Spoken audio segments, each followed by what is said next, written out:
when it comes to dealing with people in situations, right? If you pride yourself on being 100, right, being real, you kind of really, get a benefit of doubt is what it is, right? Like, I guess being smart or being, what I'm saying, just being on top of it, saying no, just first instinct, just letting it fly.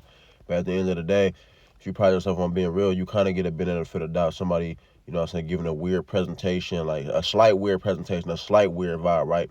The thing is, us being real, we feel that vibe and we want to flee, right? But the thing is, at the end of the day, you can't. Sometimes you give people a chance because you know how I feel being on the other side of it, bro. That's the thing about being real. You know how I feel being on the other side of it. So if somebody do something weird, have some weird vibes, somebody he say, she say, somebody getting somebody ear about you and all that, then like you be like, dang, you know what I'm saying? You don't even get to know me for real, right? So you got to get to know a person for real. Like, if you really real, like, that's why I get to know people, bro. I don't go off what he say, she say, right? Even if you kind of little antsy a little bit, I'm like, all right, bro, let me get to know this person, right? Because I know when people don't do that to me, I'm like, bro, somebody getting their ear, bro, I'm 100, bro. What they on?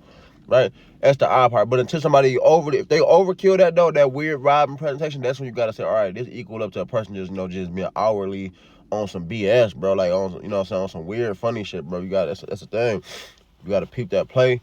But at the same time, bro, you kind of gotta wage it a little bit, bro. You can't go off what other people say. You gotta go off your own feeling of, you know what I'm saying? That's part of being real.